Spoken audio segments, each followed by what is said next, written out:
Assalomu alaykum daryolar kasasidan. Bugun 13-mart. Aeroport Pulko'da vaziyatlar qanday?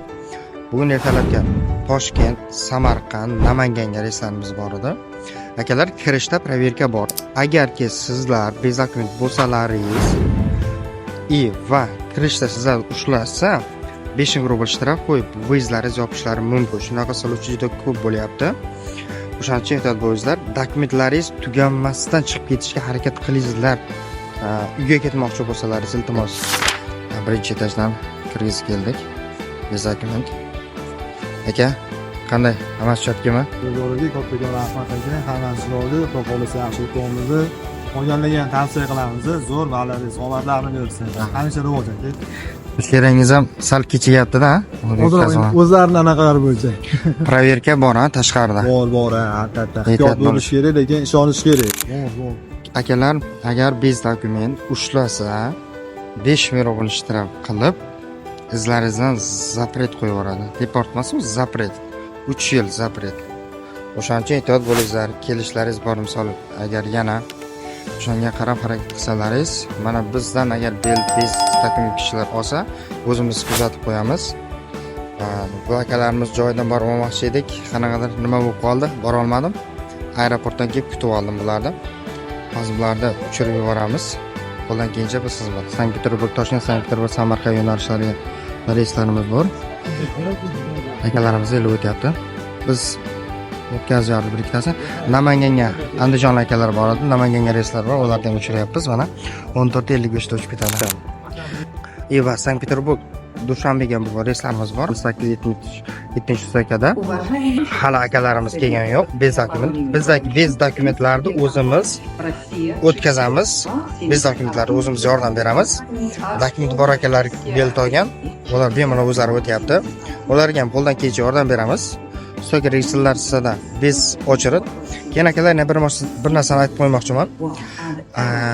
Hozir grajanskiy formada ham aeroport Pulko'ning ichida misol siz biletlarni olasiz mana bunda ham. Mana shu yerda grajanskiy formada mana yerda o'tayotganingizni tomosha oldi, ushlab sizni shu yerdan proverka qilib qolyapti. O'shanga ham ehtiyot bo'lasizlar. Iltimos, vнимательно bo'lib ketingizlar. Aeroport Pulko hozircha tinch.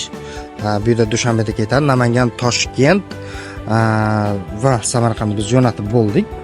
Mana bu biz akamiz Dushanbega ketadi. Biz akamiz. Bu opalarimiz shu turibdi.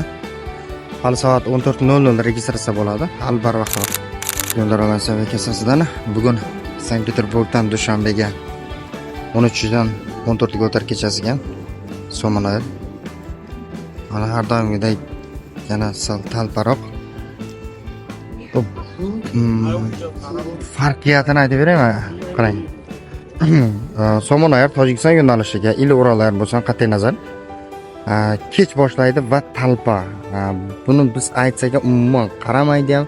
Bunlar O'zbekiston bilan farqiyatini sizlarga aytaman. Bu yerda Aeroflotga odamlarimiz bor edi, biz dokument mana biz boyna ko'rsatdik. Ya'ni bu akalarga soati kechasi 02:00 da uchadi. Kechasi soat 2 da. Lekin stock registratsiya soat 10 da ochilganda, o'sha bular tugadi. Bu Somonayar ham soat 2 da uchadi. Lekin bularni qarang. To'ddalab yosh bola baqir-chaqir qilib ushlab o'tiribdi. Mana qarang, qalban. Prosta gapirsak bilmayman. O'zbekistonda juda tez o'tkazadi. Bu Tojikistonga kelganda 3 kishini qo'yibdi. Ana u yerda boyna 5 kishi ishlayotganda, o'zi Aeroflotga opchi olma 8 ta odam bor. Somonayarga odamni ko'ryapsizmi qancha? Bilmayman nima deyish kerak. Akalar, Doralar seviyasiga sizga murojaat qilaverasizlar. Qo'ldan kelguncha biz shu yerda xizmatda bizdan bilet olganlarni o'zimiz bez dokumentlar pulni o'tkazib boramiz. Juda ko'p edi, mana o'tkazyapmiz. Biroq muammo biz shu yerda turibmiz. Bu yoqda Samarqandlar uchib ketdi. Doralar seviyasiga bemalol murojaat qilaverasizlar. Adreslarimiz metro Debenkaning oldida, ya'ni dom 27 Kops 1da joylashgan. Onlayn, offlayn beltlar xarid qilaverasizlar. Biz sizlarning doimiy xizmatlaringizda. Akalar, proverka bo'yicha bemalol murojaat qilingizlar. Proverka 1000 rubldan proverka qilib beramiz. Endi bir kunda sizlarga proverkani nima deydi? 24 soat ichida proverka qilib beramiz. Zapret или запрет emas. Relansoviya kassasi bemalol ishlaydi, murojaat qilib yozing.